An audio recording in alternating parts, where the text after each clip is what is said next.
KREM 2 Morning News begins now. It was like relief to, I just couldn't believe we were actually like stuck in the middle of nowhere. Passengers stuck on an Amtrak train for days finally got on their way. This morning we're hearing more about their unexpected pit stop. 3 weeks after a heated sidewalk malfunction and electrocuted a dog in downtown Spokane, city leaders are exploring what they can do to keep it from happening again. Snow is falling in parts of our region. We have everything you need to know ahead of your morning commute. Welcome to KREM 2 Morning News on the CW22. It is 7 a.m. now on this Wednesday. I'm Brittany Bailey. And I'm Jen York. Thanks so much for waking up with us. We are seeing some issues develop with the weather that's causing a few school delays and closures this morning. You can see the full list scrolling at the bottom of your screen, but right now on a 2-hour delay, we have Washtunkna, Freeman, Pomeroy, Liberty, Lynn Ritzville, Benge, and Lapway. And Oaksdale will be starting at 10 a.m. As for your closures this morning, we have Moscow, Genesee, Tico, St. John Endicott, Rosalia, and La Crosse. Those districts are closed for the day. And again, you see them there on your screen. You can find them on KREM.com as well. We find our own Evan Narani in the Weather Center this morning as we give you a quick peek from our mobile storm tracker. We'll be checking in with Kira Elfallen momentarily. But first, we will send things over to Evan now. Yeah, to start off our morning, a lot of activity around the Northwest, along with a winter weather advisory that is in effect over much of the eastern portion of Washington into North Idaho. That is everywhere highlighted on your screen. And then, of course, all that white and gray, that is the snow. So the more vibrant white color that you see kind of over Spokane right now, that's where the heavier amount of snow is. The gray kind of indicates higher snow chances or some very light falling snow or snow flurries as opposed to anything really significant. But you can see all of that more vibrant white is pushing farther north and making its way through much of eastern Washington, around Spokane and Coeur d'Alene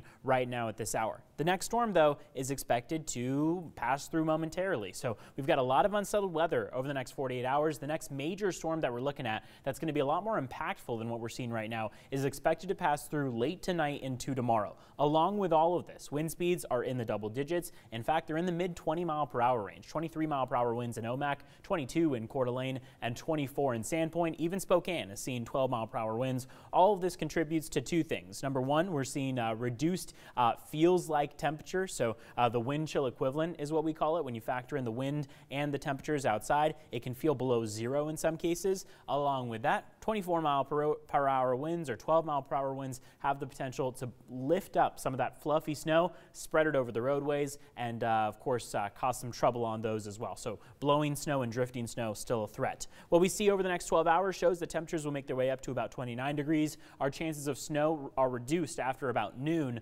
but the next round of it is expected late tonight. You can see they already jump up to 20% by 8 p.m. and will be even higher into the 9 and 10 o'clock hour. Now at 7:03, I will send things over to Kira Elfallen in the mobile storm tracker to let us know how the roads are looking right now. Hi, Kira.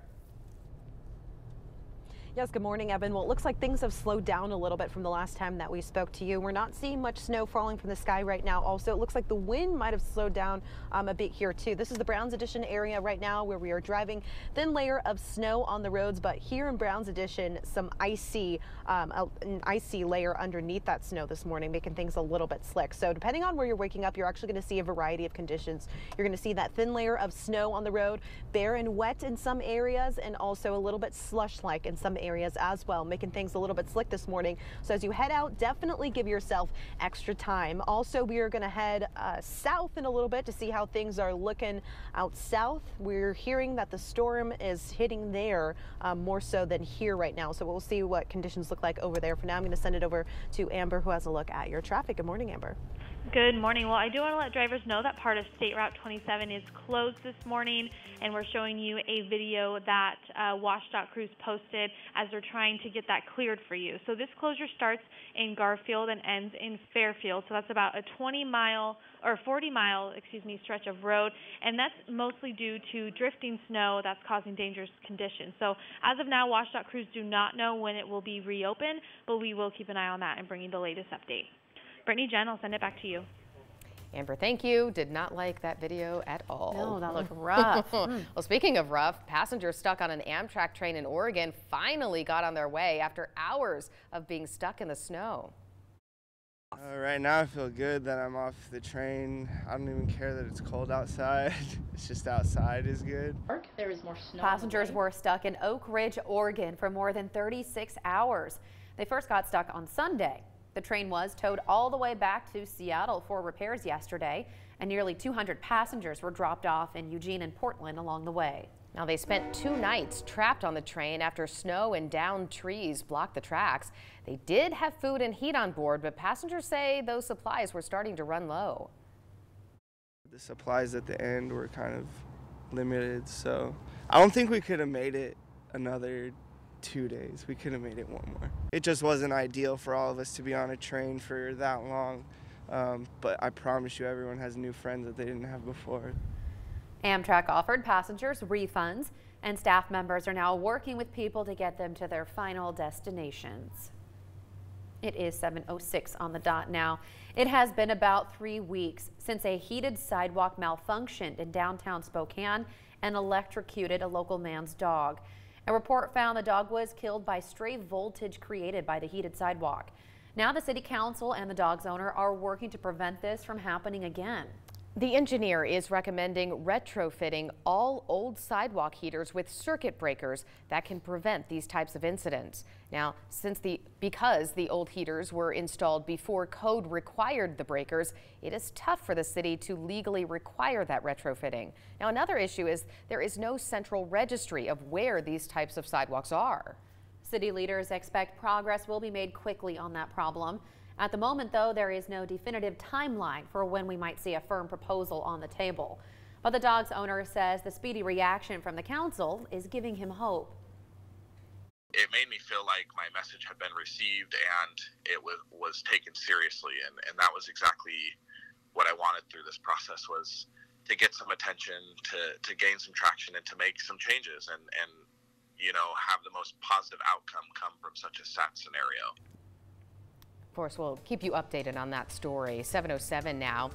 It all ended with a hard-boiled egg. Inmates at the Coyote Ridge Correction Center called off the hunger strike after the prison agreed to add hard-boiled eggs to the breakfast menu.